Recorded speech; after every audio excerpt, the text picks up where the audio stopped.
Welcome to Puny Pod's monthly Bugle for August 2026. My name is Ryan, and my co-host, as always, is David. David, how are we doing this fine evening? I'm doing pretty well. You know that time period right before Thanksgiving where you don't eat a lot of food and you kind of fast, and then all of a sudden Thanksgiving comes and you're like, holy cow, I've got so much to eat? That's this episode. That is fair, my friend. That is fair. Yeah, there's a lot, and there's a lot going on in our podcast universe. We were just talking about it. You and I will have recorded 3 episodes of different shows together within 7 days of recording this. I will record, I guess within 8 days, I will record 4 different shows. It's crazy times. It is crazy times around here. Ryan is working towards the world record podcasting of 11,000 straight days. And so we look forward to the day in 30 years where he wins. I'm just kidding. Currently held by Eric Johnson. Friend of the show. So Get true. well soon, Eric. So true. But we have a lot of content to talk about. Yeah, we got a lot of stuff to talk about. I think last episode we briefly mentioned some of the stuff that would be coming up for this episode. So I do want to mention we decided strategically to kind of hold off on X-Men 97. We'll cover that probably in September because there will be a little bit of a lull in content there as we kind of ramp back up towards Doomsday. So look forward to that in September. We there's enough content here that we did not want to also try and pack in X-Men 97 and either give you a 2-hour episode or give you crappy half-done version of X-Men 97, because so far I'm not finished, but so far it's really good.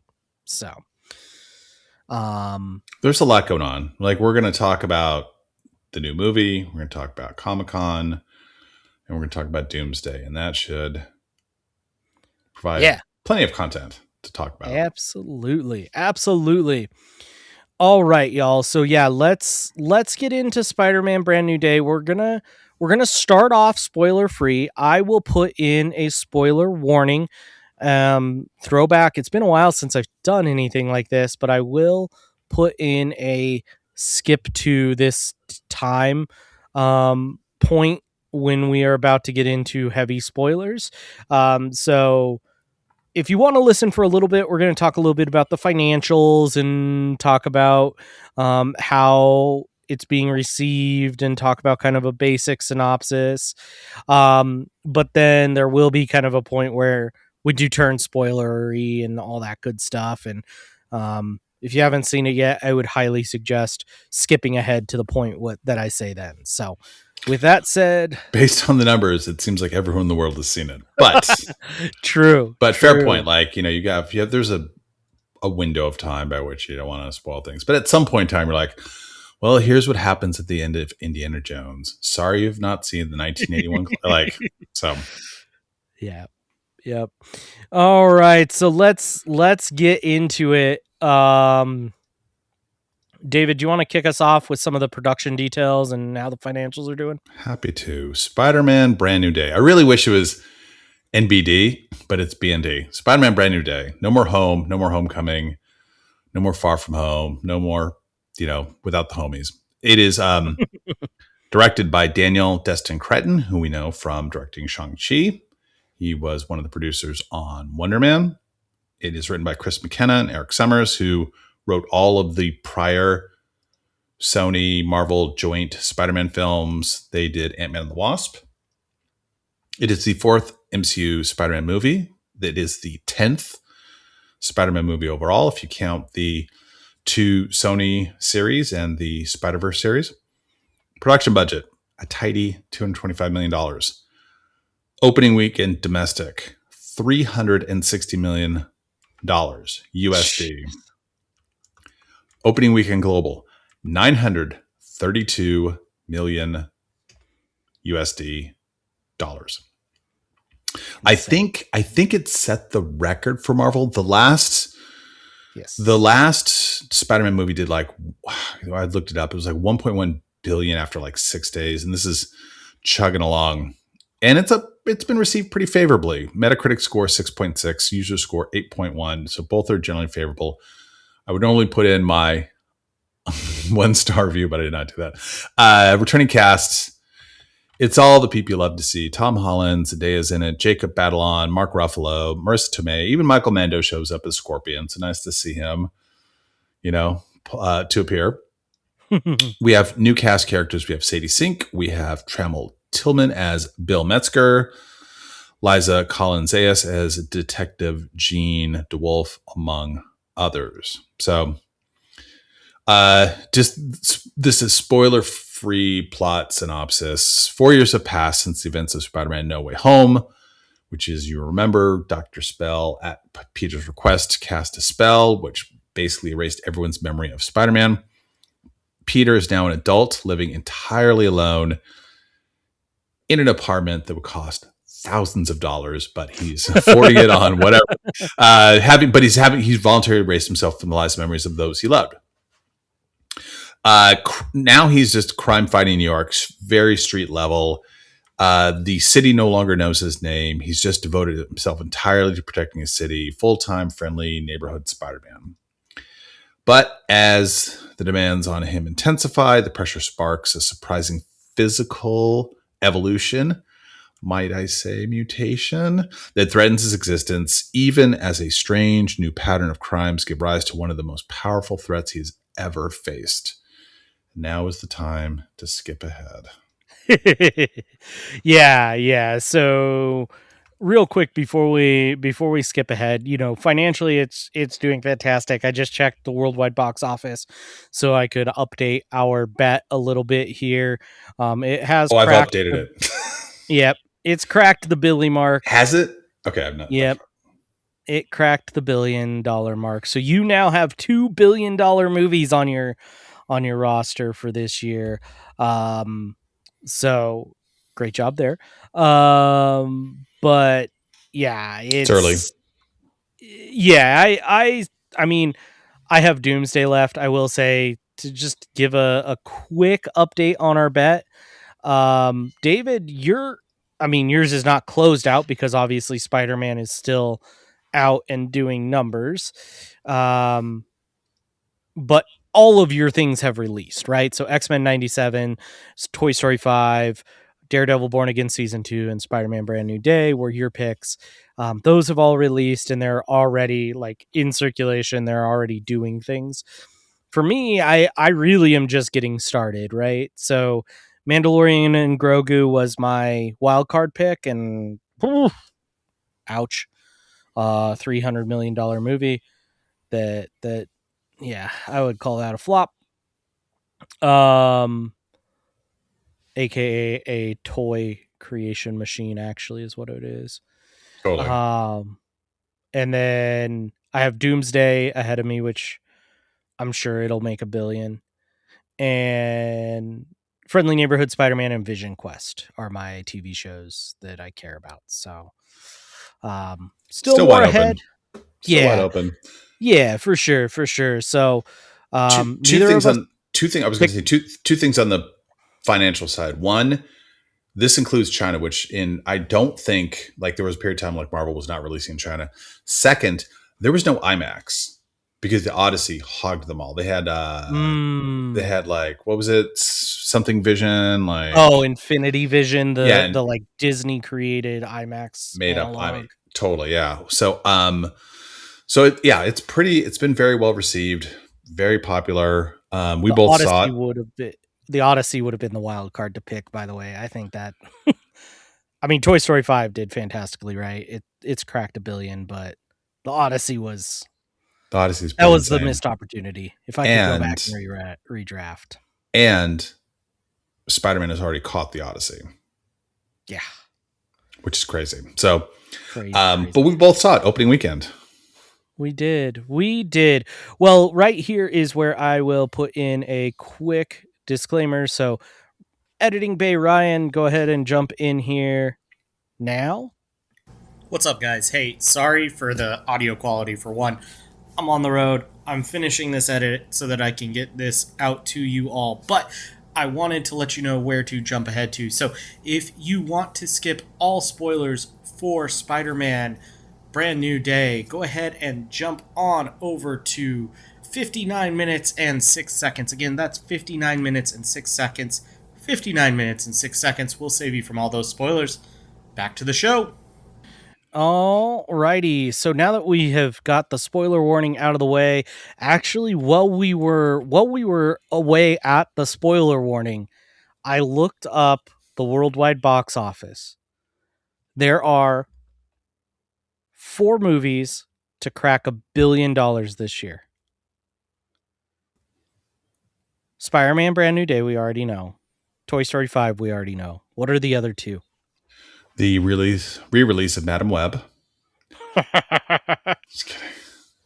Was there like Minecraft? Was that this year? Or that was last year. That was last year. I feel like I should know this. Certainly wasn't So, Supergirl. no, not Supergirl. Oh, was it one animated? One is animated. Yep. Okay. Okay, I And that know. one that one's easy to link to Marvel. So it actually was on the table for us to have drafted. Was it Minions? No. What was it? Oh, Super Mario Galaxy movie, Oh, that's right. which Brie Larson, as well as Donald Glover, as well as Chris Pratt, all did voices in that, and all have been in the MCU. What's the fourth one? The other one is Michael, Oh, the that's Michael right. Lionsgate. Jackson. Yeah. Yeah, That's it's been crazy. it's been quietly just tearing it up. That one would have been harder to link to Marvel. I don't. Well, Colman no. Domingo was in something Marvel, wasn't he? Michael Jackson was Captain EO. Captain EO was a Disney property. Disney owns Marvel. Like, come on. I think Yeah, we might be Colman. back. We might be back. Like, in I think the past couple of years, you would adjust everything. You'd be like, well, Mhm. if it's 2/3 of what it was in 2018, 2019, that's kind of comparable. But I think Spider-Man's going to beat the last Spider-Man, which is insane to say because it made almost $2 billion. Yeah, yeah. It is crazy, and like I would not have. Yeah. There's a lot of movies that are like up there that I would not have guessed would even scratch a billion. Like I would not have even put them up over like a half of even like over like a $500 million movie. But there's a lot of movies scrolling through the worldwide box office that are doing that, which is great, right? Like the theaters needed it. Um, I will say I didn't I saw that Disney did their earnings today, and you know movies are kind of the surprise part right now for the company, where parks and experiences are not doing so well. And it's they're still doing great, but they just missed some targets. And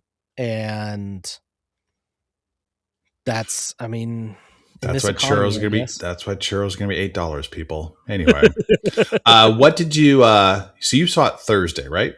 I did. I saw it on the like opening night. Okay. What'd you think? I thought that this, like, to get the kind of overall review out of the way here early, I thought this was fantastic. I absolutely loved it. Um I think for me this movie captures the dual or the like duality of Spider-Man better than any of the MCU movies for sure. Where like, and this is a common thread in the comics. Spider-Man can be having a amazing, no pun intended, time. Can't believe you said that. And Peter Parker can be getting evicted from his apartment because he can't keep up on rent. And that has always been like kind of a central conflict for Spider-Man. And I think what makes him different from something like a Superman, right? Because in a way, Spider-Man kind of has that same only can do good kind of thing, and could fall into that Boy Scout trope of Superman. But I think what keeps him from that is his secret identity piece and the way that that has played. What do you think? I think I texted you. I said I think this was the best Spider-Man MCU film, or at least my favorite. This was his movie, right? Like in the Mhm. past, he's been kind of crutched up. Oh, hey, here's Robert Downey Jr. Oh, hey, here's two other Spider-Man, right? And in this one, it is him. You spend a lot of time with him. It's very, very true to the comics, to your point, even from the beginning, where you see Oh yeah. once you get past the initial opening scrawl, which has like Peter omitted from everything, and the music is missing some Oh, beats, right? Because he's been brutal. writing rough. I saw Brutal. that. Almost like up levels of getting you to tears early on in a movie. Oh, R.I.P. Ellie. But then you get to the whole opening montage where he's doing the street level crime stuff and the fan service comic book Oh yeah. cover. Like it's so good. It's really well.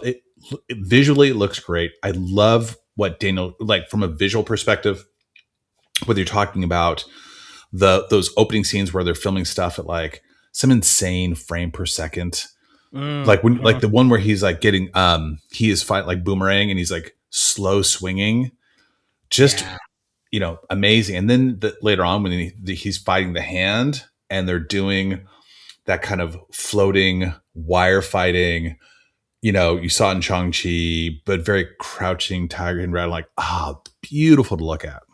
Yeah. Yeah, it was great. And in that opening montage, I saw an Instagram post from the actor who played Ramrod in that uh opening montage. And so in that montage you have um Amazing Fantasy number 15 recreated, which is Spider-Man's first appearance. Um and then you also have like cameos by Tarantula, Ramrod, Boomerang, Scorpion, and Tombstone. Tombstone was out of left field. I did not expect Tombstone in this movie whatsoever. And he's a big enough name that I was a little surprised that they would just end up putting him in on a cameo. But I saw this post from Ramrod, from the actor who played Ramrod, and he said that from what he had heard or whatever, they had to cut 3 hours out of this movie to get it to the final end.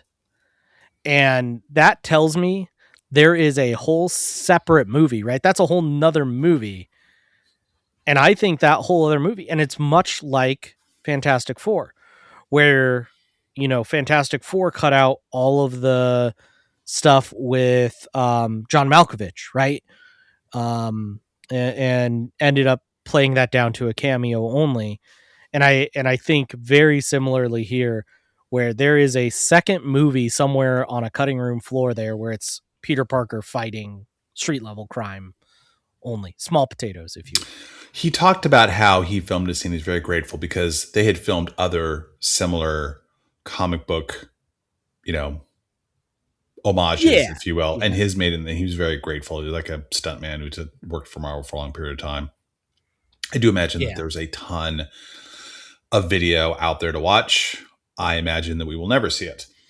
No. We'll never get the quote unquote Snyder cut of the 6 hour Spider-Man movie. Well, especially because like he alluded to there being much larger celebrities. So that means I've heard Rosario Dawson had a piece in this that ended up getting cut out, which I would actually say she would have been a fun inclusion. So in the Netflix shows, she played Night Nurse.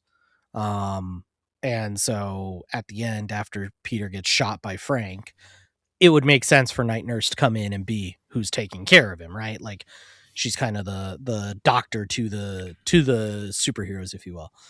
I think there were enough people in it though, Yeah, right? Like I agree. we had the Hulk, two versions of the Hulk.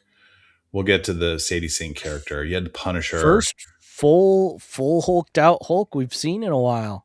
It's 2018 maybe. Yeah, Was I it mean, Infinity we War? Beginning he Infinity wasn't War? he wasn't even full hulked in Infinity War, was he? I thought the very beginning, but I could be wrong. Anyway, go back, listen to the episode. We talked about it for 7 hours. The the there's so many things to kind of talk about. Forgot, didn't even mention that Yelena Belova was in it. Great Oh seeing yeah, small her. potatoes, big potatoes, and small potatoes. I Yeah. I did like the inclusion of her to intentionally set up the next phase as like street level versus Avengers level threats. Um, that was I think that it there were a couple times where it felt a little close to the surface of like, look guys, this is what we're doing. We're telling you that there's going to be a street level world and then a big world. Um, but I did like it. Yeah, I would say here are my kind of top level thoughts. One, best MCU film I've seen in a very long period of time. Two, really great fight scenes. If you had told me that I would see Hulk, Punisher, and Spider-Man in a fight, sign me up forever. He did a really good job, very subtly, of like bringing in. It kind of reminds me of like Civil War, where they introduce Black Panther, where they introduced Spider-Man, if you will, and you kind of brought them in. You didn't have to have. I didn't have a background as to the swinging dude. Who is that? Like, I didn't have a background to Black Panther, but lays the groundwork for kind of the next things, if you will. And this is kind of laying the groundwork for like, we're gonna get to Doomsday. We're gonna see these characters again. They all live in the same universe. And to your point, there's now a distinction between the city level crime, which Spider-Man easily handles because, especially with his not his mutation, but his being a mutate, his he his enhanced. They did call him enhanced in this movie. whatever. Did you Anyway, catch that? he's a mutate. But anyway, as opposed to a mutant who's born with it, it kind of like his evolved. Maybe he's born with it. Maybe it's mutate. The but he can live in both worlds because he's super powerful. Like, and we kind of don't see in this film. Every Hulk film, Hulk is always nerfed. And I think Spider-Man is kind of nerfed too. Like, I don't think Spider-Man versus the Hulk would be like a straight up fight, but Spider-Man is pretty strong. Yeah. Yeah, I definitely agree. And I think that, like, to your point about introducing people, the Jean Grey of it all, right? I've been We called it. We called it. We said that, like, Sadie Sink has to be Jean Grey. You see her driving to presumably upstate New York on a bus. At the end, she's surely going to the X Mansion. And that it's funny because, like, literally the next day after this movie came out, they were talking about casting for casting Rogue and Cyclops Yeah. and why can't I think of her name, who just married Tony Stark in the comics for a little while. I can't think of her name. She's the one who's actually been cast. Hellfire Club. Has she been cast? Where's White? Yeah, I think she's been officially cast. Samira Weaving is Hugo Weaving's Emma Frost niece. Emma Frost, the White Queen. Yeah, I Samara Weaving has been, I think, officially cast for that role. If not in heavy talks. I think we got. I think there's a shot where, like, Spider-Man during, like, the tank fight hits a bus, and there's one character on the bus. There's one person on the bus, and that person has a big old blonde streak. It's not her. You don't think that's Rogue? I don't. Man, I think that was like a little, here's Rogue. No. I saw that too. I saw the, like, Eric Voss and his, like, here's 1,000 things you missed in the movie. Which I appreciate, which I watched. I don't think it was Rogue. But I do think great job introducing new major character. Obviously, we're getting in the X-Men era. What did you think about how they kind of introduced her as this kind of telepath, jumping like 10 meters at a time from person to person? Like, you knew at that point in time who it was, right? Yeah, that part was a little bit interesting, right? Because they did change some of Jean Grey's abilities. Now I don't know that it's like changed because it's like this is before she has been sculpted by Professor X and all that stuff, right?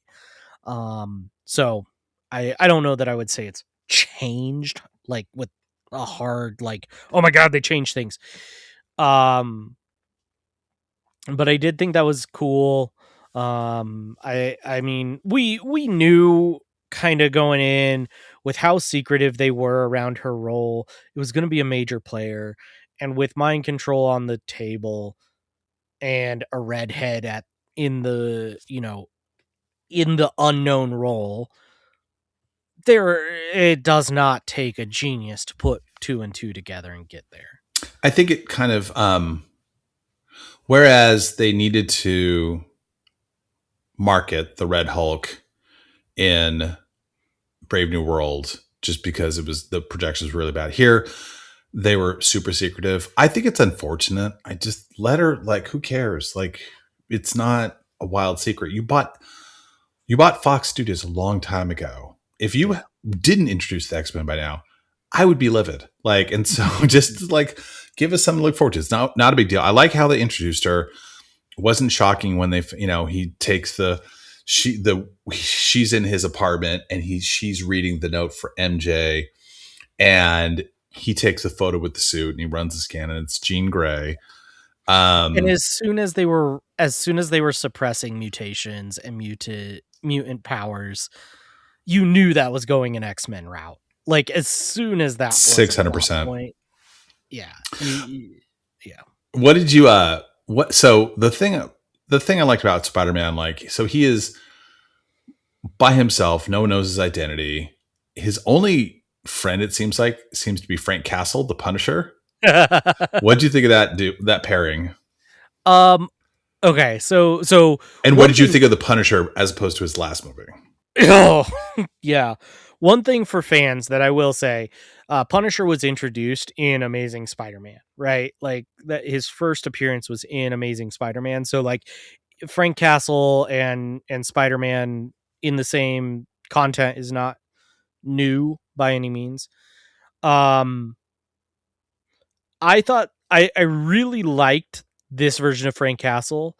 I did feel like I felt very vindicated because I do stand by my theory about what One Last Kill was meant to be, which is the look, Punisher bros, we gave you your bloody, gory, like super ultra violent John Wick adjacent, Marvel Max style Punisher over here, and you can go enjoy that. Don't come at us when we do Punisher, who still does some shit, right? Like, pardon the language, but still, like, he shoots Spider-Man in the end, and that's one of the Punisher's core flaws is like he kind of has this shoot first, ask questions later mentality. And so like, but it was definitely more lighthearted, right? He was just the grumpy old guy, really. A little bit, He yeah. wasn't this like deep-seated, critically flawed character who has deep ingrained mental strains, Didn't and see that. heavy No. PTSD or Yeah. anything. And so yeah, I do stand by that. Like they felt like they needed to make One Last Kill just to be like, look, guys, we know we can make this Punisher. That's not what you're getting in this movie. Yeah. Here's your Punisher on the side. Well, I had a term for it, which I'm not going to call it, but like, save that for your personal files. The one you're going to see in the Spider-Man movie is going to be like watered down. But I did like the rapport. I thought it was pretty genuine, real. Yeah. The stuff on the tank, I understand a lot of that was ad-libbed. And Frank, you shot me. I like the fact that Frank had the one gun which Spider-Man pulled away and he pulled out another one. I like the fact that he had like this crazy truck. I thought he did a really good job. And you see the character, you see he does have, like, Spider-Man brings out the best in people, I think. Mm-hmm. And I think too, you see that with the Punisher when like they're fighting the Hulk, and Punisher is just getting in his face and shooting him in the eyes, and like you could tell like this is not a matchup at all. Like, No. but he's not backing Yeah. down. Like, no, this is No. not happening. Like, so I really enjoyed that part. What did you? And one of the other themes I noticed is we're now full blown into okay, Hydra is gone, and now it's being replaced by the Department of Damage Control. That's the new government baddie that we've Mm-hmm. seen in Wonder Man. We've seen early R.I.P. Wonder Man, Spider-Man. by the way. Yeah. Um, like how do you think that part like I had some people or I saw some people online saying like they forgot what the Department of Damage Control was and they introduced a new leader, the William Metzger, I think it is, Bill Metzger. Mm-hmm. Like Yeah. how did you like that piece? Yeah, I thought it damage control's an interesting one because I think like to this point, damage control has always kind of been the bumbling, fumbling, almost goofy, like clean up after the fact type of group, right? And in the comics, that's kind of they're often played that way. They're often played kind of silly. Like kind of dumb Um, bureaucratic. yeah, Okay. exactly. Uh, and so bringing them in as this like Hydra adjacent or Shield even at its best, right? Shield what is still a lawful, they're still lawfully aligned, right? They're still aligned with law, and that sometimes comes at odds with superheroes who often are aligned with chaos, right? In the kind of Mm-hmm. character alignment chart sense. Um and so I thought that was interesting that damage control is our choice of like next group instead of like a reborn shield or something like that. Mm-hmm. Um what do you think? Yeah, I misspoke. I meant to say Shield, not Hydra. You need to have some sort of organizational, and the government conspiracy definitely comes up. And then when you start talking about mutants and we start talking about, like, I think it's fine. I think I thought, I didn't say that. I don't know. I'm not going to say that, like Bill Metzger was like the highlight of the movie. Yeah. But I thought, okay, like we're kind of adding to the lore, if you will. Hopefully they kind of expand upon it, if you will. Yeah, because The you almost have to get towards like mutant registration probably at some point with the mutants, and I wouldn't be surprised if that ends up being damage control being the government entity behind that in the MCU. Yeah, it might, in hindsight, like, if they introduce the character's name as Stryker, it might be a little bit too much on the nose, but maybe we'll see a Stryker in the future potentially. Let's. Do you want to talk about Ned and MJ? We haven't really gotten into them yet. We see Yeah, man. Oh, Ned getting two crappy pony cakes at a bodega and some energy drink. What was it? Wolf fire or something, like lion yeah, shark tiger fire, fire. fire shark or something. Yeah. Something stupid. Oh man, that was it was so funny but also so heartbreaking. Um just all throughout that movie, just like poor Peter, man. He's like following Ned on Instagram, and that's how he's like connecting to his friends. It's like, geez, good God. Yeah. Um, did you catch what Ned was watching, by the way? Like in the scene where MJ brings Spider-Man to the apartment as Spider-Man. Did you catch what Ned was watching on his computer? What's he watching?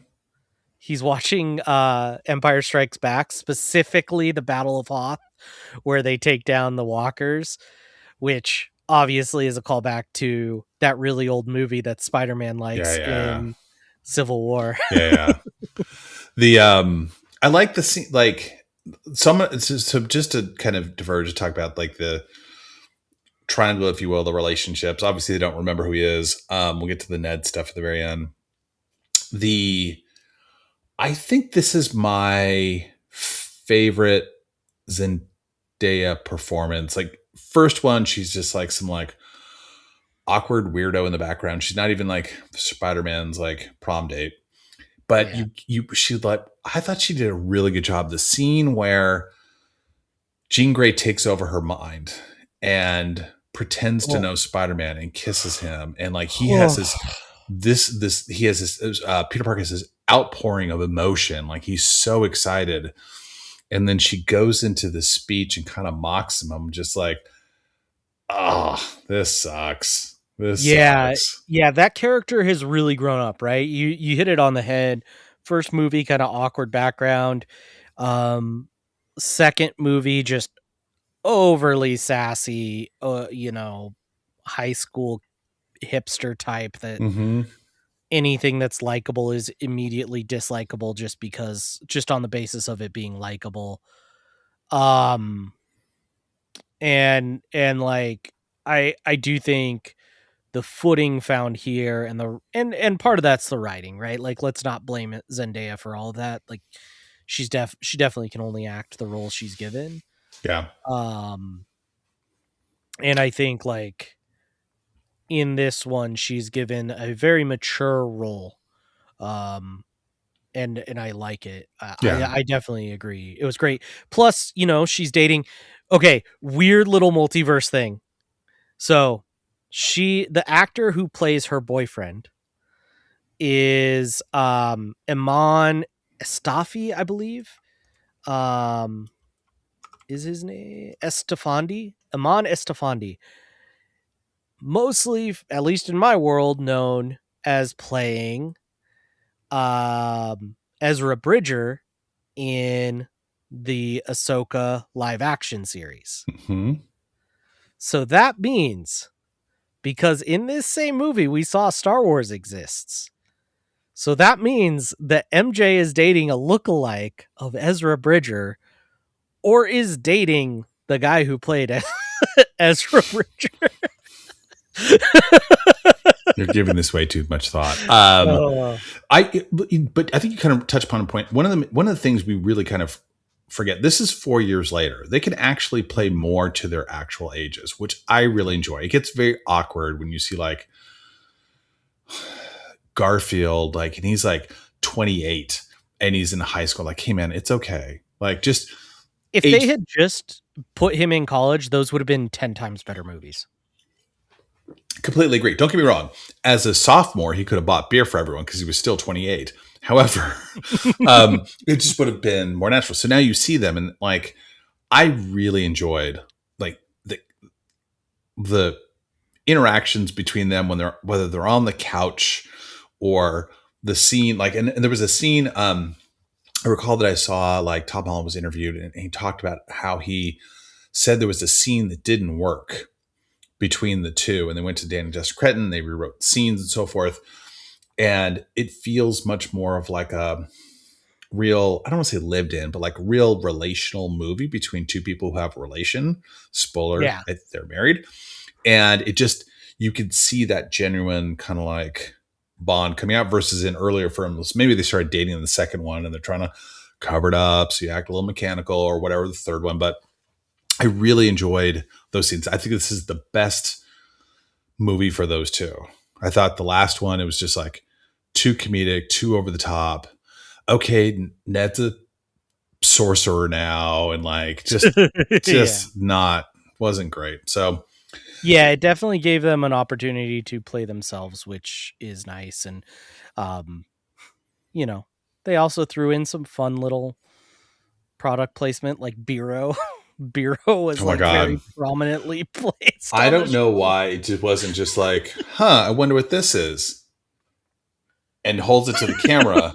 This looks delicious, and then puts that it back down. The Little Caesars pizza, like those two, it just killed me. BMW, man. Right? You had the BMW car, you had the BMW, like the sign. Like, God bless you guys. Make that, print that money. Yep. What did you? So then we get another old MCU friend. Get a little like Bruce Banner doing a kind of teaching gig at Empire State University, and Peter goes. I thought this was kind of a fun scene where Peter he's got his ESU shirt on when he's clearly not a student, but like whatever, and he's going to talk to Bruce about both science and then what it's like to be a person who can't control his body. Because we saw earlier, Yeah. he started mutate. His eyes go black. He's now shooting organic webs. His body is changing. And like, how do you go about like controlling that? And I thought it was a fun interaction. Yeah, it was really cool. And it was, you know, there was a lot of fan theories out there about Bruce Banner still remembering Peter because the Hulk's healing powers and all this, and none of that came out, right? Like and I think that was clean. I think that was actually better to have it that way. I personally am And of the opinion that Bruce does not know who Peter Parker oh, I is. agree. I agree. I think the Hulk does, but I do not believe that Bruce Banner Hmm. does. I think by the end of the movie, there are 5 people that know his identity. Right? Yeah. Ned. Sorry, I'm going to start at the beginning. Frank. Okay. Right? Yep. Ned. Very end. Fist Mhm. bump. Oh, by the way, Ned's theories of who Spider-Man was. Oh, we have to come back to that. We're gonna hit on that in a second. MJ. Okay. Jean Grey. Bruce and Jean Grey. And Hulk. I think those are the 5 that knows. And that's all you need to know, man. That's your circle of trust. Let's not let's not script a bunch of spells in the future. So I the scenes, we talked a little bit about the scene where like MJ is kind of mind controlled, kisses her. We get this kind of falling scene, which is reminiscent of the old Spider-Man films. We go, so good. Yeah. So Ned's theory on who Spider-Man could be. Great. Love it. He's got it down to 2 people. He's got his, so we should preface it by saying there's a scene where Peter's in the apartment. I can't tell if the 2 live together. Ned and MJ live together. They do. Yeah, I think they do. Yeah. And he's got his like witness/conspiracy board of just like red lines and string, just like all the crazy things.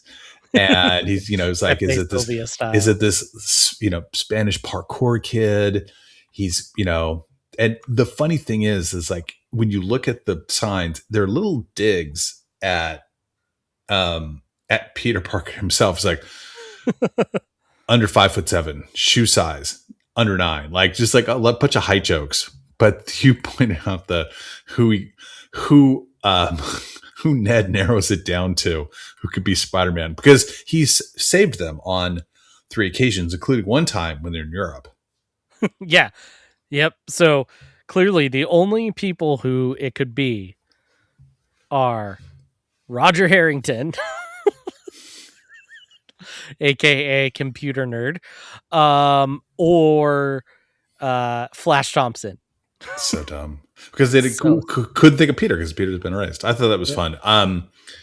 We talked about the fight scene. We talked, Jean's powers right now she's pretty powerful as like a telepath. Mm-hmm. She can project, kind of images, if you will. We don't really see her powers will evolve later on.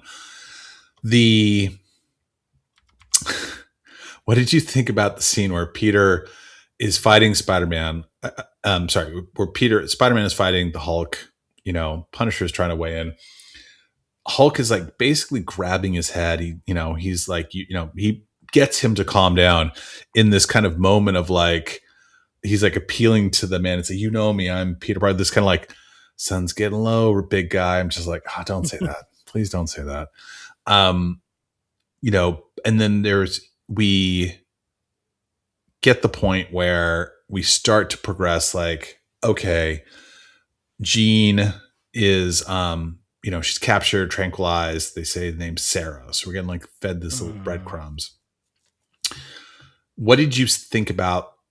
There were kind of 2 scenes. We'll kind of smush them together. You got the Sarah and Jean. Sarah gets abducted part. And then Jean in the cell in the same spot where her sister was abducted and basically tortured to like learn their telepathic abilities. Like, what did you think of those scenes? I thought they were really good. I did enjoy them. I do find it interesting because, Sarah in the comics and in previous, because Lisa, my wife, actually asked me as we were leaving, she was like, did we know Jean Grey had a sister? And she was mentioned in the original X-Men movies. Maybe not by name, but I do know that like Jean Grey's non-mutant sister is mentioned, right? Mm-hmm. And that has always been in the comics. A big part of it is like the Jean Grey is the mutant who her family kind of like doesn't love because her sister is normal, quote unquote, right? Right. And so I do think changing that part of the story was an interesting choice. Um, I think it gave her reason. I think it made this story happen, right? Like, it made this version of Jean Grey happen, where she's like vengeful and all that. Um, I thought it was really the scenes were really well done. And I think like moving away from the source material aside, I thought that Jean Grey's like origin story, so to speak, was really well done. Yeah. What do you think? Yeah. I thought I would agree with that. Tidy. We don't have to get a huge amount, but I thought, again, I've seen some people complain a little bit online, like it gets kind of slow with some of the Jean Grey stuff, but it's like, well, Mhm. let's give it a little bit of time. It's not that much time that we're dealing with it. The VMAX red herring was just, I'm like, I spent the whole movie. I was like, VMAX is Venom. VMAX must be Venom, right? Like we know Venom is now in this universe, and maybe this is a multiversal. Maybe this is a multiversal Jean Grey, and she needs to become. Yeah, no, that wasn't it. And then I was like, maybe it's some sort of Maximoff, right? Maybe it's Victor Maximoff. I don't know who that would have been, but maybe it's Victor Maximoff.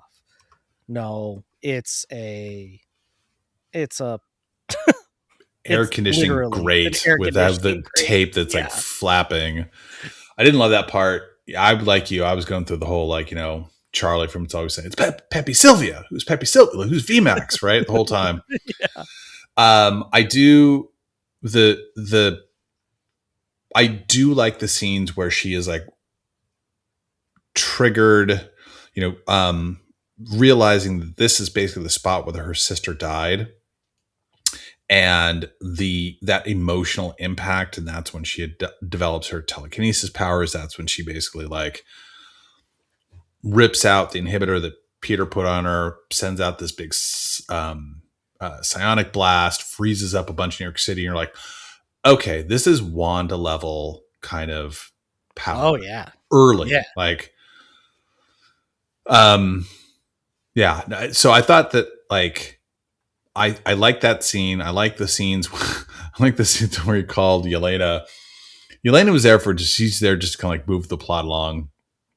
I do like the name that he had for her on the Zoom call as Macaroni Fiend 1001. Macaroni, like, oh, so good. Yeah. And I know we're kind of jumping around here, but like crazy. but so we're kind of like, well, as we talk a little bit like, so we're the basic setup is like Peter realizes, okay, Metzger was lying to me because he said that like he had a tell that he knew he was lying to him. So it's like, okay, really, Jean is the good person, Metzger is a bad person.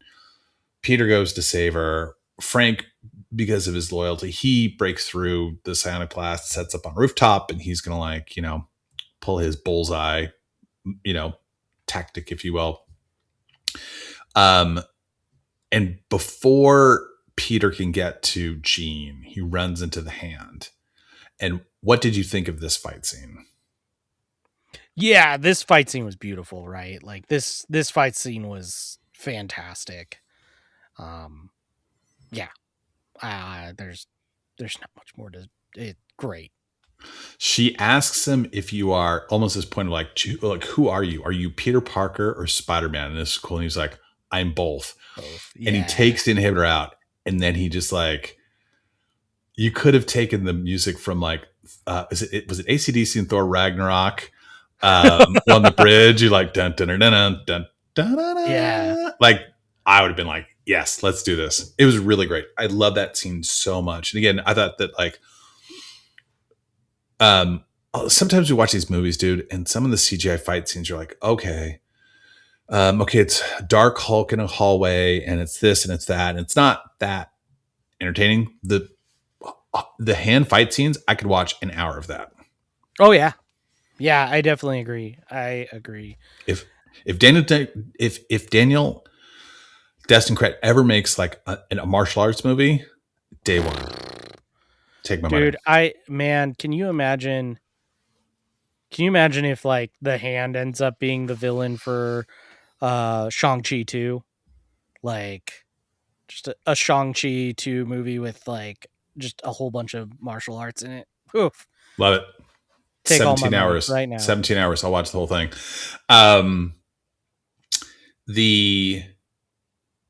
So he like defeats the hand. They defeat Metzger. The ending is basically like she wants to kill Metzger, like it's the revenge thing. And we get the Aunt May of it all. Because she tried to get into his mind before and he couldn't do it. She couldn't do it. Yeah. And then he lets her in. And it's the scene at the end of I don't think that Homecoming. scene's been in a movie, has it? I didn't No, no, recognize no. it as What it having been in a is, scene. what it is. It's the scene is at Homecoming where she walks in and she sees him in the suit and she says, "What the f?" And then it cuts out. That is supposed to be the scene that follows that. It's not in any of the movies. Yeah. It's basically like what would have happened next. And Aunt May tells, and it's this very like poignant scene where like she is sitting in Peter's spot and May is talking to Peter, but May is talking to Jean, and the same kind of like guidance applies. She's like comforting her. Yeah. And she kind of like unlocks her heroic side, right? Like, yeah, ultimately. And then, Peter sits down and continues the conversation, which his spidey senses, his Peter tingle goes off and Frank Castle snipes him. Frank Castle shoots him like, you shot me, Frank. There's a lot of, I was reminded like how many times Peter gets hit by like a van, train. Remember the train, right? Yep. So he gets shot. What did you like? Did you think there was any chance he would die? There was a moment where I thought, I was like, really? This is where we're headed? Like, tomorrow they're going to cancel the third animated Miles movie and they're going to tell us that we're getting Miles in the MCU. Like, there was like those moments racing through my head. But I mean, Spidey does have superhuman healing, and Jean Grey keeping him alive through psionics was a little odd to me. Yeah, that's a little weird. It was a little Deus Ex Machina, if you will. But it happens, right? And so we kind of wrap up in another scene that made me cry. The kind of comical him leaving and the crowd out there, and there's a little kid on his dad's shoulders whipping webs, and I was like, oh man, I wish I was watching this with my kid. So Frank puts on the spider mask. He's kind of dancing in the hotel. I mean, so the hospital window, and like Peter kind of walks in. And he has this kind of like, he's been very lonely. Everything is very isolated. He's in a mask, and so there's no like real human interaction. And he has this moment where he could see like these people genuinely like have this affection and adoration for him that, he'll finish a crime and he'll kind of swing off. And now he gets to just kind of like bask in it. It was this kind of cool moment. I can enjoy that. I don't have to worry that these people know who I am. They're not cheering me on because they know who I am. They're just cheering on Spider-Man. That makes sense. Yeah. Good. I like that. That was good. Yeah. And then we had an after credit. We already talked a little bit about the wrap up, right? Like, Jean's headed upstate, presumably to the X Mansion, or a Bills game. She might be a Buffalo Bills fan. What? MJ kind of, she has her Black Dahlia. Ned, I don't think Ned actually remembers Peter. I think like Really? if that were to extend, it would just be like Ned being like, that was a cool handshake, let's keep going. Mostly because I don't want them to have anybody remember him through the spell. I think that kind of breaks the drama of it all, for there to have been repressed memories rather than erased memories. So, Yeah. two things on the MJ part. Like, I think it's interesting to see her. She's playing with the Black Dahlia necklace, and she's kind of like left this kind of contemplative, because you remember even early on she was very like restrained and withheld and not trusting, if you will. And this is kind of a repetition of that. I've heard theories posited because Ned has some sorcerer adjacent ability. I won't say Yeah. that he didn't remember Peter, but the muscle memory itself. It's like, I don't remember who you are, but I remember this unique handshake. I don't know. I think he knew who he was, but it's it's TBD, and we'll see in the future. And then we see that Spider-Man's in space. Okay. What did you think of the tracker? So the tracker, the Spidey tracker, blips, locates all Spider-Man's most recent locations. All of a sudden, now there's one that's off space. What did you interpret that as? I mean,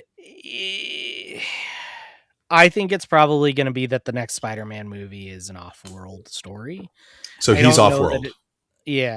I don't know that it's Doomsday or anything like that. Or I've heard people say like, oh, that's hinting towards Battle World, or oh, that's hinting towards Toby coming in for Doomsday or whatever.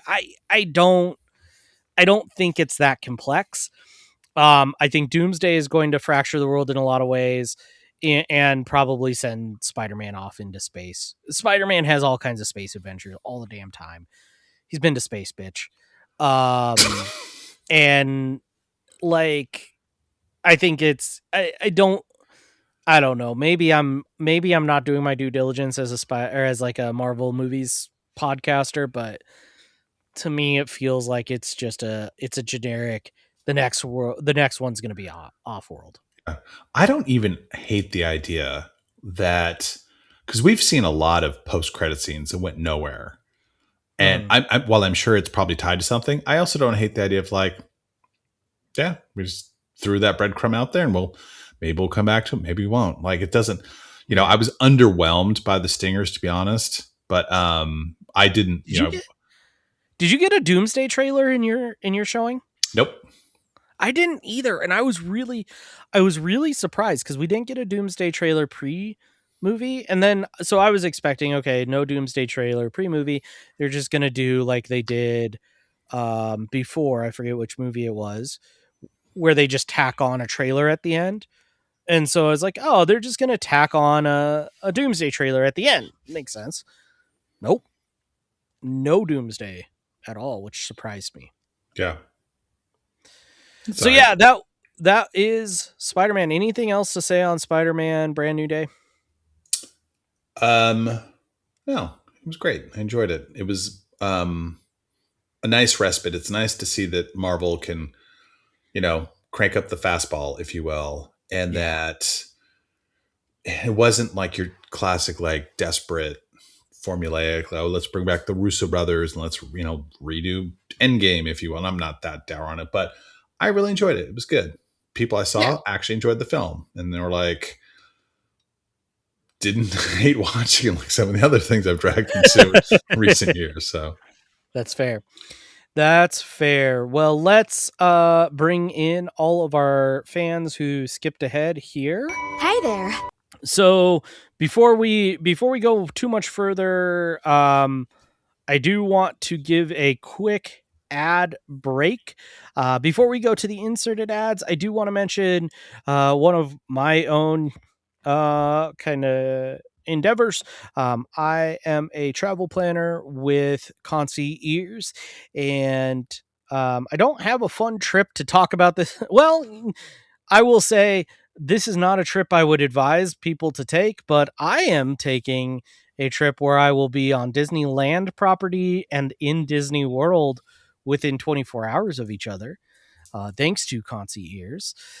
I would not advise people to take that trip. But if you do have, trips of any sort, whether it's Marvel related, if you want to go to New York and see where Spider-Man was swinging around, let's get you out there. If you want, if you want to get to Disneyland, Disney World, Disney Cruise Line, anywhere you want to get, hit up concierge. You can reach us concierge.com. That's concierge.com, conciears.com, or you can reach out to me directly. That is R Hardon, Hardon, at concierge.com. So reach out and we will get you something going. And with that, let's jump to the inserted ads.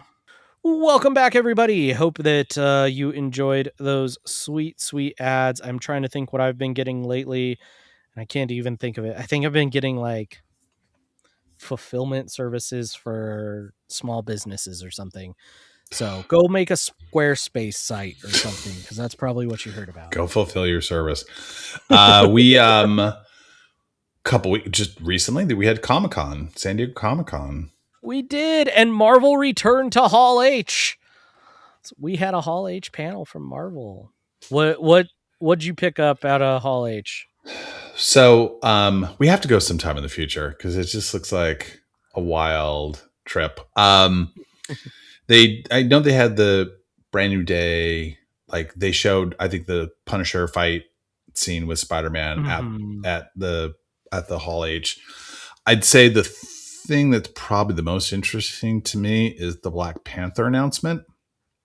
Yeah, why don't you cover that? Yeah, Ryan Coogler announced that he will direct a third Black Panther film. They also announced that Dave Johnson, who was in The Long Walk, and Alien Romulus will play the son of T'Challa and presumably take over the Black Panther mantle. Now, I don't know how they're going to do it because of the age thing. Maybe it goes in space and ages. I don't know. But yeah, right, because Ryan Coogler brought him up calling him our new Black Panther. Yep. So it'll be interesting to see. I mean, obviously we have 2 Avengers movies ahead of us. Maybe Shuri dies. We don't know. But it'll be interesting to see how the mantle goes from Shuri to T'Challa II. How will that get passed? I think that'll be an interesting thing. Yeah. I'm excited that Ryan Coogler's involved. I mean, dude does good Black Panther movies. So does great movies altogether. Like you want to do whatever you want, go for it. I think when hearing Ryan Coogler talk, because he had such a bond with Chadwick Boseman, and for him to be like, this was the guy, we kept it under wraps for like 4 or 5 months. That to me was like, okay, I'm pretty excited for. That was probably my thing I was most excited for. How about you? Yeah, for sure. I think, the other thing that was announced, and I will mention Black Panther 3 is due out in December of 2028. December 15th of 2028 is the release date for that one. So something I will note is that there is no Marvel content between Doomsday and Secret Wars. Announced. Yeah. Well, I think I saw Kevin Feige announce that there will be none. Really? That there is an intentional drawback, both a quality over quantity play, right? Which I think Marvel needs. There's been a lot of calls for that of like, hey, people can't keep up and all this. I think also it provides for a clean reset, which we know Secret Wars is going to do. It's not like between Infinity War and Endgame where you have these movies that introduce these new concepts and these new characters that then you have to resolve either in one movie or carry through to more. So I do like that. I think I saw that from Kevin Feige that he confirmed that there would be at least no more movies, maybe some shows, but at Movie least no shows more for movies. sure. Yeah. Yeah. Yeah. I still think you could sneak in like a Shang-Chi too, although Crichton's been pretty busy with a bunch of other stuff. I just to go a year without a movie is to me is pretty wild. There Yeah. were a couple other pieces of news. Do you want to talk about Ghost Rider? Yeah, so let's talk about Ghost Rider. So Ghost Rider been a little bit rumored, right? This has been kind of boiling under the surface a little bit, but officially announced Ghost Rider starring Ryan Gosling. So he will be our third Ghost Rider in Marvel. First one being Nick Cage, second one being the dude from Agents of S.H.I.E.L.D., and third one being Ryan Gosling. And Sean Levy is directing the film, which is set to be out in 2028. So it's kind of funny. Ryan Gosling and Sean Levy are just coming as a package deal for all of Marvel or for all of Disney's like acquired assets because they're also doing a Star Wars film. Yeah. I think it's called Starfighter, if I remember right. It is Starfighter. Um, Did you want to draft it right now? And I'll take Secret Wars. I'm kidding. yeah. I'm not as high on this. Like Ghost Riders is like kind of a mid character. Like, okay. I like Ryan Gosling. Sean Levy, I think I'm not gonna say is like the greatest director, but I think he gets the role, like he gets like the Marvel piece. Like he's not like Mhm. he's not bigger than the movie itself. It's not like he's coming in like dictating things like, you want me to direct this and this, great, I will follow Yeah. the script, no problem, Yeah. right? Yeah, and I think like I'm excited for this. I've seen some fans getting out there talking about, are we setting up a Marvel Knights, right? Or Midnight Suns. Midnight Suns Mm. or Knights, I guess it could be as well. But you've got Moon Knight, you've got Ghost Rider, you've got Agatha, you got Blade. Go ahead and say it. Uh, Go ahead and say it. I saw Mahershala Ali going off about that. He's been in the media being pissed about Blade, which I don't blame the guy. Like You saw he's Feige's kind of, comment?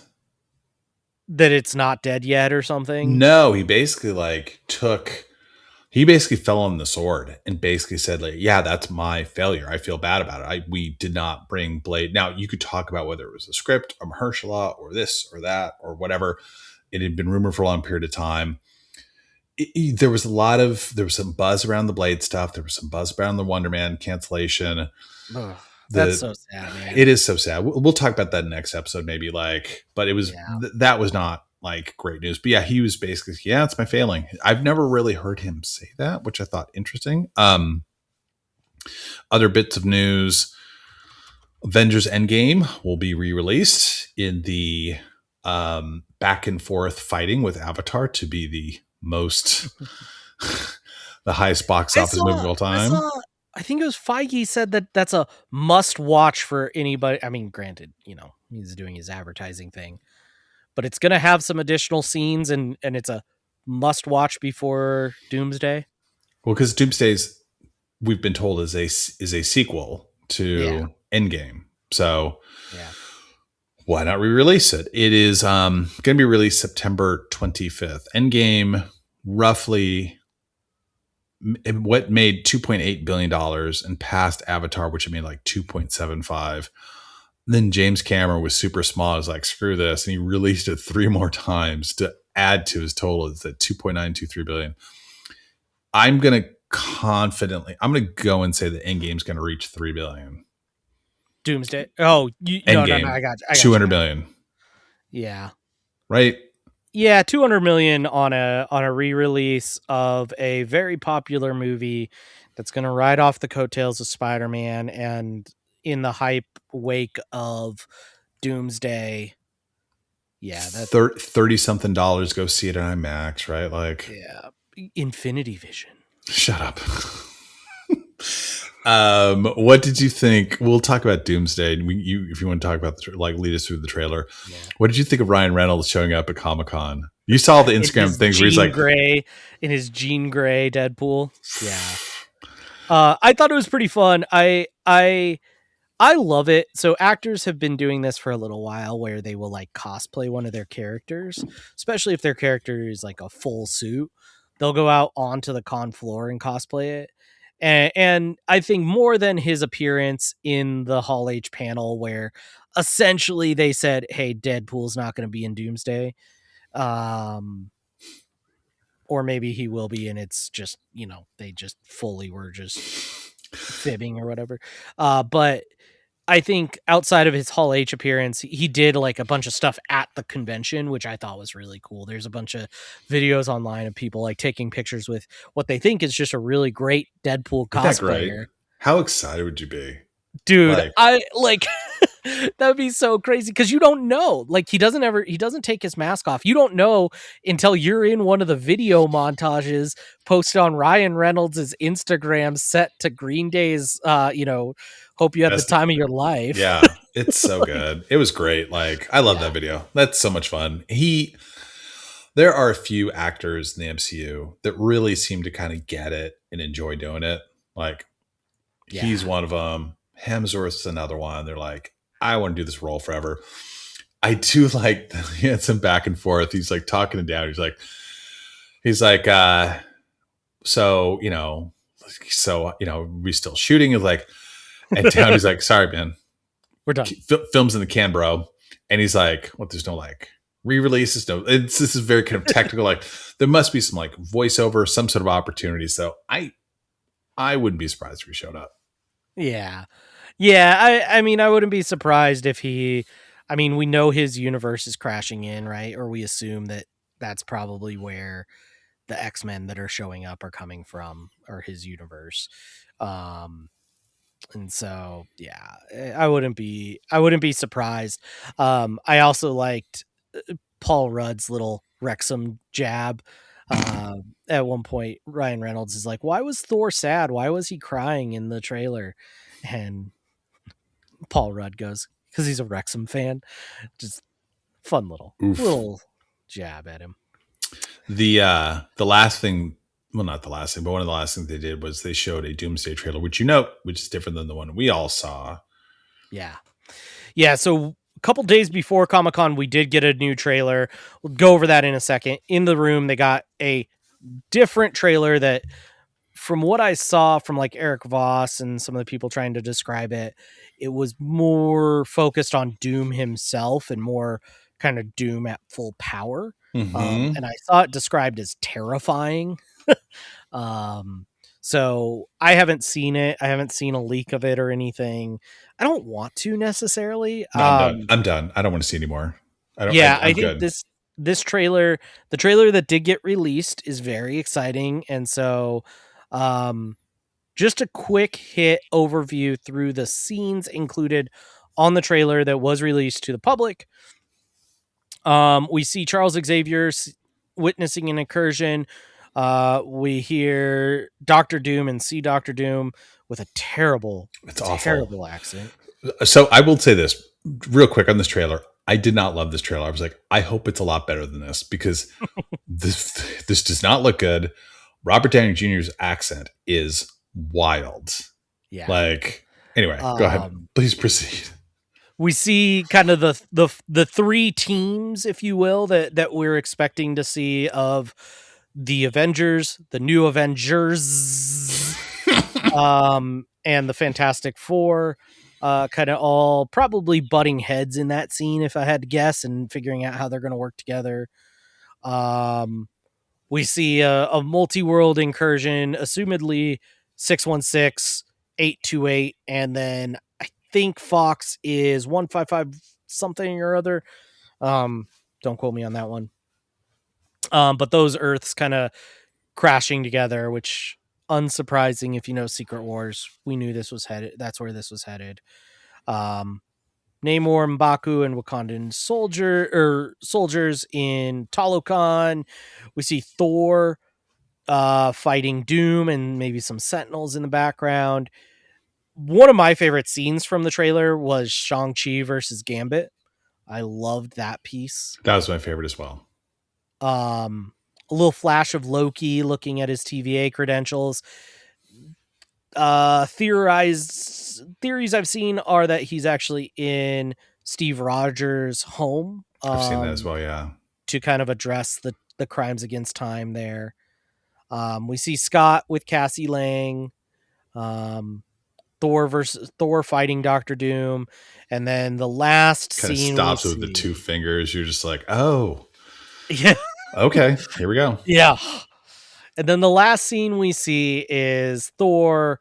He's on some sort of spaceship. It looks like, and he says, this is impossible. And you hear Chris Evans, saying, "Hey there, pal," I think is what he says, and calls over Mjolnir, and okay. Do we think that's actual Steve Rogers at the end? I do. You do? I do. It's possible it's not, but I the fact I am team it's Loki.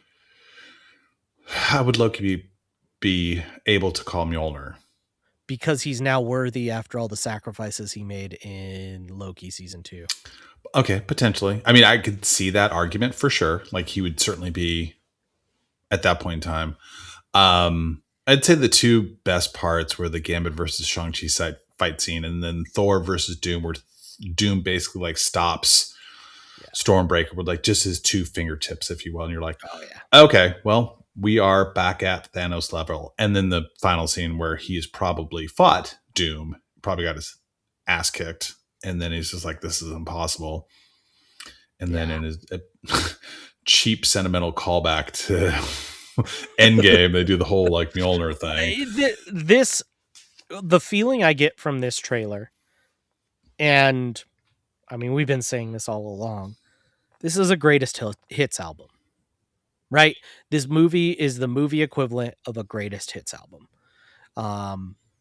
It's nothing new. It's nothing groundbreaking. It's all things you've seen before, and it's just feeding you what you want, and I think it'll work financially. I do think like a greatest hits like that will work. I don't think I think for people who are looking to this to be the next big thing in Marvel, I think you're looking in the wrong place. I think instead this is and I think by hiring the Russo brothers, that's what the plan is. This is going to just kind of be the greatest hits. So you're basically saying it's going to be Deadpool, Wolverine kind of Avengers stuff. Yeah, Deadpool versus Wolverine, or like Spider-Man No Way Home, kind of in that same vein where it's like, ugh, I don't know if I love that. Yeah, and I get it, right? I totally understand. And I think like as much as I would love to see a Avengers movie that takes some more risks and does something different, I think this is going to be Infinity War redo, right? Like this is the heroes are going to lose at the end. The incursion is going to happen. Doom is going to create Battle World. He's going to be the god of Battle World, and we're going to get Secret Wars where it's going to, and that's what happened in the comics, right? Is like pre-Secret Wars, all the universes collapsed in on each other, leaving only Battle World for the comic series that was Secret War. And I think like Secret War, I was actually thinking about this week. I think Secret War actually ports really well to a movie because the way Secret War worked in the comics was there was only a select number of heroes that lived, and they lived because they were on these life rafts. And for a movie that works really well because now you have a really easy mechanic to get rid of all but say 10 heroes, right? And you only have 10 heroes alive in this world. and then they restart the rest of the universe and you can move on with the story. But it makes it so that like you're not sitting there asking, wait, why isn't Captain Marvel here? Wait, why isn't She-Hulk around? Right? Because you say everyone else died. And you just wipe everybody out, and so you get a movie with 10 people in it. If they get rid of Cassie Lang, I'm done. I will say this. That's your stand over here. I will say this. I do think I like the theory. I think, we will definitely get into like what are the next steps going to be. I will say that when they've adapted some of these really big comic lines in the past, they haven't stayed 100% true to the source material. And so I could see them taking in influences from it and like, okay, we're going to take this, but we're going to bend this element or whatever the case would be. I don't think they're going to completely kill off a bunch of characters. I do think we'll see some people die in this next movie, and for sure. Yeah. Shots fired at the Fox X-Men universe, but well, and that's what I mean. I think like mechanically it makes it really clean, because the way that Secret Wars worked in the comics was like everybody but 10 people died, and then those 10 people end up restarting the whole universe as an amalgam of the other universes. Mm-hmm. And so it creates a mechanic for like if they did want to, I don't know, bring in Toby on a more permanent basis, or if they did want to bring in Ryan Reynolds as Deadpool, or Hugh Jackman as Wolverine on a more permanent basis. Chris like Evans is Johnny Storm. Johnny Storm. Flame on! Like that makes that mechanic really clean, and it makes it cheaper to do Secret Wars. Like Secret Wars won't be a cheap movie, but if your cast is only 10 stars, it's a lot cheaper than the 20 some odd that they have in this one. I get it, but Robert Downey Jr. he's gonna get about 75 minutes anyway. But so we do have Avengers Doomsday coming up as a movie. I think we would both say we do not recommend going into it cold turkey with having not watched anything. Now, if you were to start today and you're like, I'm going to watch everything in the MCU to catch up, you're at 2 hours a day watching MCU stuff, which is not super realistic. So you came up with a list of like, here's like, if you want to cut some corners, if here's something, here are kind of the key things to watch if you don't want to watch. Yeah. So I wanted to talk through this a little bit, because like, I get it, right? Even our listenership, there's probably a lot of you who have missed a thing or two in the last, say, decade since Endgame. It's not actually been a full decade, but, these movies and these shows, there's a lot of them. And actually over on the Ears Up Discord, somebody asked the question of like, I have a friend who wants to catch up on Marvel before Doomsday. They haven't really watched it since Endgame. What should they watch? Right. And how should they watch it? Right. And so first thing I want to say is the how is the easy part. And this is the thesis of this show. And I will stand by this every single time, 10 toes deep. You watch in release order. I am a firm believer in like across the board, whether it's Star Wars, Marvel, or anything else, release order is the proper order. It's the order that the creatives intended you to watch it in. There are surprises and story points that only have their proper impact when you watch them in that order. Now, if you've watched them in release order before, going back and watching, in some other crazy order, chronological order or whatever, that can be fun and that can be really a good time. But I think like, I will always stand on you watch it in release order.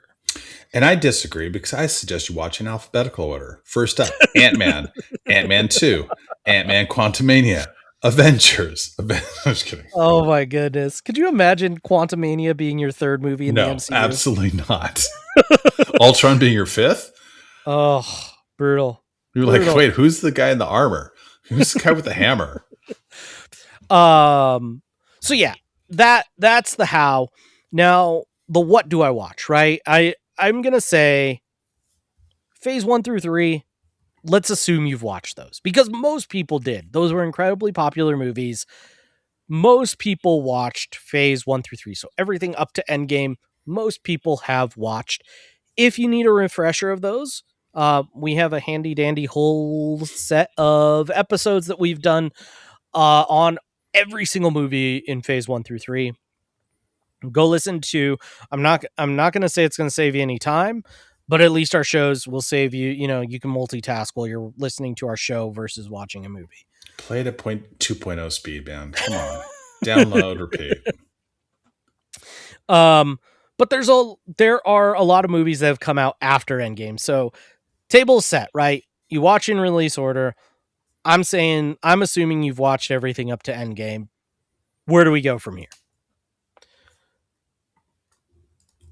The last few movies that we have seen that have brought in the TV shows have done a pretty good job of giving you a, hey, by the way, this is who these people are kind of thing, right? So whether it's Thunderbolts or Captain America Brand New Day, they kind of are like, oh, by the way, here's what happened in those respective shows, right? Whether it's Falcon and Winter Soldier, or even some of the stuff from WandaVision that comes in through Multiverse of Madness and that sort of thing.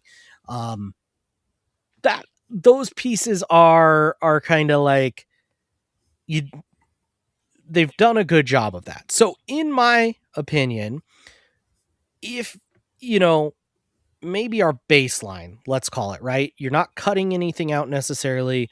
You're also not adding anything superfluous. You could watch the 15 movies that came out in phases 4 through 6. There are approximately 19 weeks between the day we're recording this and the day that Doomsday comes out. You've got about a week a movie a week, give or take, right? You sit down on Friday night, you watch one of the movies from phase 5, 4, 5, 6. That's going to be the easiest way.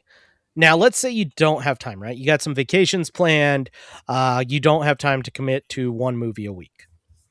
Let's look at what you could skip, right? Here are some things that, in my opinion, as somebody who has paid a lot of attention to the MCU, I don't think these are going to show up in Doomsday. Eternals. This one hurts me a little bit because I love the Eternals. Our episode on the Eternals is one of our more recent main show episodes. But I do think that like the Eternals experiment kind of failed for Marvel. And so I would not expect the Eternals or Firefox or Star Fox rather. Star Fox? No, Fire.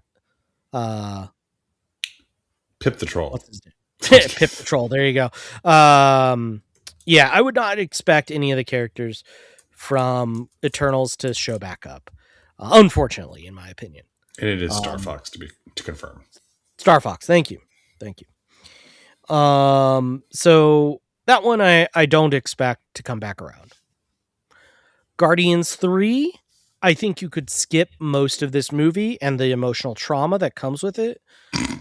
You could watch the after credit scene on YouTube to kind of get an idea for what Peter's up to, because I don't think Peter's been announced as being in, I don't think he was on one of the director's chairs, but if you want to know where Peter's at right now, watch the after credit scene and be happy with it, right? Don't go through the animal abuse, emotional trauma that is that movie. Another one that I think you could skip, although I love this movie dearly, and I would not, like, from a quality, I want to be very clear, these are not quality skips. Instead, these are, you just need to save some time, so skip the things that probably aren't going to matter to the story. You could probably skip Black Widow. I think you get enough Yelena through Thunderbolts asterisk um, to get you to where you need to be for Doomsday. She was in the trailer, right? We do know Yelena is going to be a big part of this. But I think Thunderbolts get you there. So if you were trying to cut, that would be one you could probably cut. Deadpool and Wolverine's another one that I'm going to say you could probably cut. Again, not quality, not enjoyment wise, right? Like a very enjoyable movie. Deadpool and Wolverine, very enjoyable movie. Maybe not a good quality movie, but a very enjoyable movie. But if you're looking to cut some time, you want to get down to 10 movies instead of 15. Deadpool and Wolverine probably isn't going to matter too much to this. Like we mentioned, Deadpool, Ryan Reynolds showing up and hinting towards he's not there. I don't think Hugh Jackman shows up, right? You did introduce Gambit in that movie, and we know Gambit's going to be in Endgame, but you can kind of guess at his character. You don't need I came out my daddy's balls ready. You could skip that. And the last one that you could skip, in my opinion, is going to be Quantumania. It's really the last remnant of the Kang dynasty, right? Like, it's the last remnant of what was going to be the overarching Kang story. And it's gone. That story's gone. Stature's introduced, but hey, I just told you Stature's introduced, and that's Cassie Lang. I would guess, they're you're not going to be lost watching Doomsday without Quantumania. So, if you want to skip 5, if you want to get down to 10 movies and movie every other week or so, skip Eternals, skip Guardians 3, skip Black Widow, skip Deadpool and Wolverine, and skip Quantumania. Now, don't come at me once Doomsday comes out. Don't come at me in the comments and tell me I didn't understand anything about Doomsday because I skipped Quantumania. Look, these are my best guesses. It's gambling. The best opportunity you have is just watch all 15 movies. Now, let's say you're on the other side of this, right? You're like, 15 movies, that's easy. I could knock that out in a couple weeks, right? And just marathon them each, My employer doesn't care if I screen movies and work at the same time. Good for you. Congrats. Exactly. Let's throw a couple things in there, right? Let's try and catch up on some things. If you haven't watched X-Men, the first X-Men movie from 2000, I think you watch that. I think that's your number one. Add it to the list priority. We know those characters are going to be here, right? We know that the X-Men from X-Men in 2000, from the first X-Men film, they're going to be in this movie. We know that. So get a flavor for them. I don't think you're going to miss too much. The story is kind of culturally known at this point, and like, you could probably walk up to someone and say, what's the story of X-Men, and get some version of the story just like on the street and probably be fine. But if you did want to kind of get the full experience, maybe there's going to be Easter eggs or whatever that are specific to the movie, catch that one. Next thing I would suggest adding are a couple seasons of TV, actually. And I really wanted to make this as like TV free as possible, because I know we know firsthand TV is a big undertaking.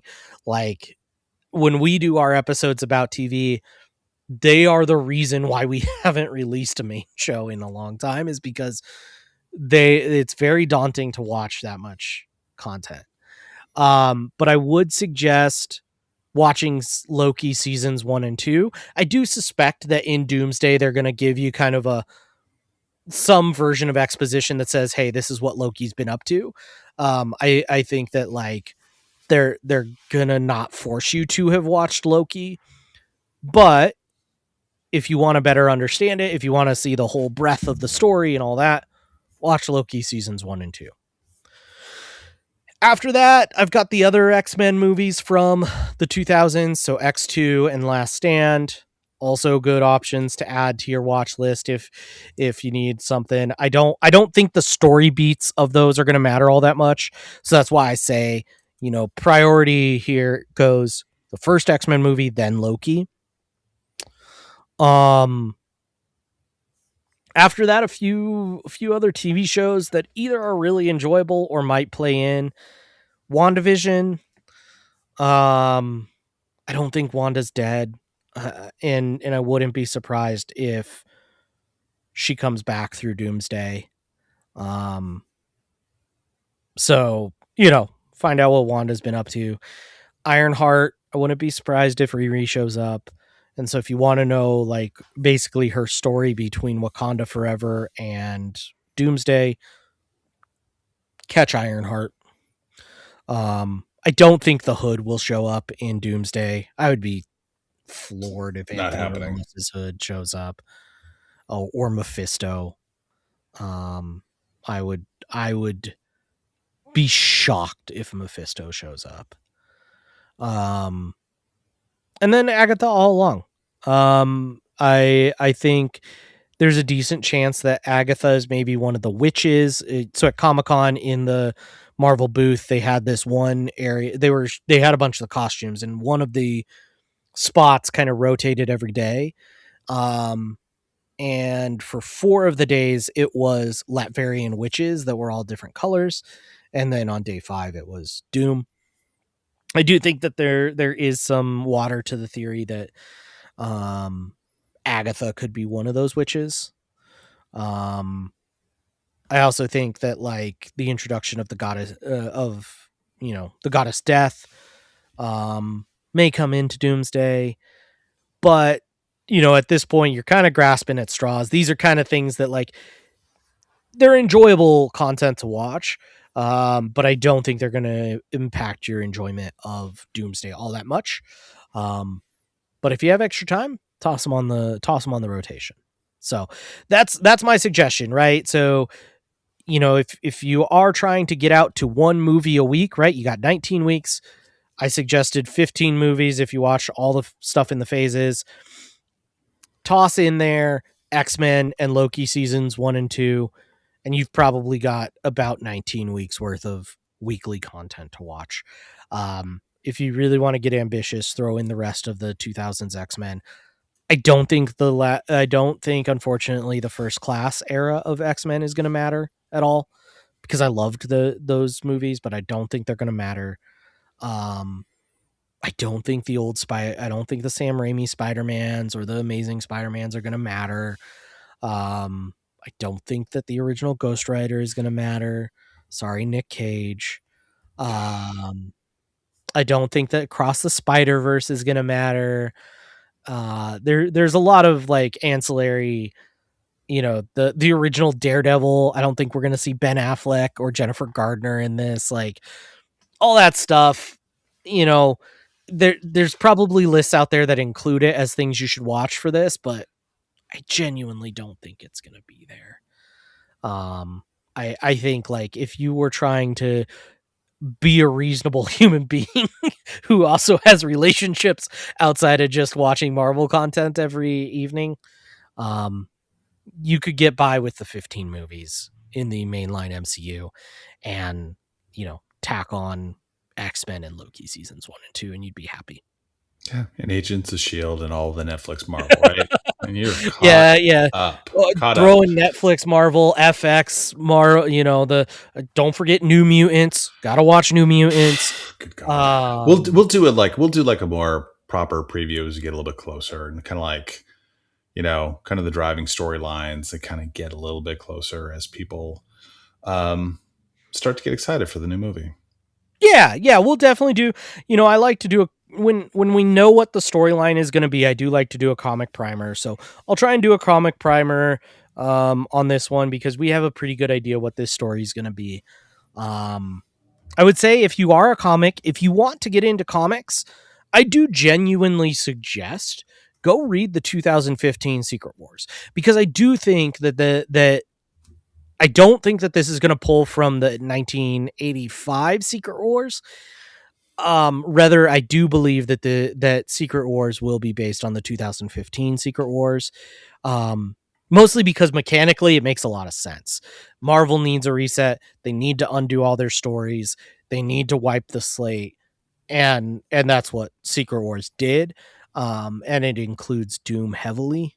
So like I do think like if you were a comic person, which right now is probably a good time, like if you're trying to read comics, now is a good time to start it. So yeah. Um if you're trying to read comics, go read Secret Wars. I guess I didn't even put that in my list, but here we are. So David, that does it for my segment that I called "Oh shoot, there's new Avengers and I've given up on Marvel" primer. So let's close it out here. First first couple things I want to say, check out our socials. We're Puny Pod cross platform. You search for us anywhere you get your socials and you should find us. Check out our other shows. In fact, tomorrow, on the day that we're recording this, there will be a new Fantasyland Draft League out. That will be Draft a Marvel music album, which I did with Eric, and then JR, who does our themes, came on to that episode, as well as Dan from Bowie Splaining and Supreme Resort and Scraping the Vault. So definitely look for that where you get your fine podcasts. Listen to Spokes. David and I just did Spokes this week, so over on the Hub Crawl feed, we did Spokes, and I will be on Ears Up. Probably when you hear this, that will also have released. So go check that out. Some of these news stories I cover on Ears Up might sound a little familiar if you've listened to this episode all the way through.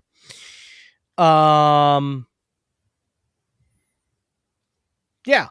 Other than that, check out our Patreon. I have a bunch of secret shows in the can that I just need to get posted. I have not been motivated to do that lately. I'm sorry, Patreons. I know you actually pay for things, and so I do genuinely feel bad. Not to our free people. You know what? You can, I feign. Why are you alienating people? We appreciate all of you. We'll get the stuff into we'll get the secret show spoiler episodes posted. One last thing I wanted to mention, not Marvel related, but as folks may know, as folks probably don't know, there's been a series of wildfires in the Spokane region, which has forced a lot of evacuation. So 11,000 acres, 700 buildings, 67,000 people forced to flee their homes. We have, one person who's on the podcast network, Olivia, went to school in Spokane, and is, we're trying to, she has reached out to some folks to trying to raise some awareness. So if people have, I know for some folks money is tight now, but if you have any money and interest, there's various organizations. There's the Red Cross. There's one called Innovia, spelled INNOVIA.org, to donate, give some dollars to help out folks who are really needing it in the Northwest. I knew that there were fires. I didn't realize it was this impactful, and it just sounds pretty awful. So yeah, there's quite a few people in our community that are in that area. You mentioned Olivia, who she doesn't live in that area, but definitely deep ties. She's also one of our co-hosts over on Fantasyland Draft League. There's also a few of our concierges that are directly impacted. I know one of our concierges, their in-laws lost their home in this fire. So it is one of those ones very similar to the Pasadena fires, where this is a major metroplex that is literally on fire, right? Like this isn't just some remote region of a mountain that's on fire with maybe a couple billionaires' houses that burn down or whatever, and that sort of thing. This is super impactful to a lot of people, and very, very, very scary in that way. Um, and so, and that's not to downplay any other wildfires, right? Like I know, I know that the world is on fire in a lot of ways, and even my home, right? My home, I know people directly impacted by fires here in Colorado, so um, don't mean to downplay it, but definitely want to support the folks out there in Spokane who are facing it currently. So, that all being said, David, have you figured out what our next movie is going to be? I think we're down to two. I think so. We had text message exchange with the same Olivia, who we learned her mom was a huge Pee Wee Herman fan. I'm like, okay, all right, well, let's do Pee Wee Herman. So I think it's going to be Mystery Man. It's a comic book. It's an actual comic book. Paul Rubens is in it. He's not like as prominent in it, but we'll confirm with her. But I think it's going to be Paul Rubens' movie for sure. Probably Mystery Nice. Man. If not, then it would be Pee Wee's Big Adventure, which is near and dear to my heart. And for those wholly unfamiliar with Mystery Men, go watch the music video for Smash Mouth's All Star, because that is actually weirdly tied into Mystery Men. It's weird. It's a great song. Yeah. Yeah. I think was Eddie Izzard in the MCU at one point? No. Because I'm looking through the cast. I think somebody in here has been in the MCU. We'll look for it, but yeah, it sounds good. So our next main show will likely be Mystery Men. Don't know when it's gonna come out, but we'll get it out to y'all. There's been a lot going on with life, so we are trying to get this released as much as we can, and we definitely appreciate y'all sticking with us. So with that all said, enough said.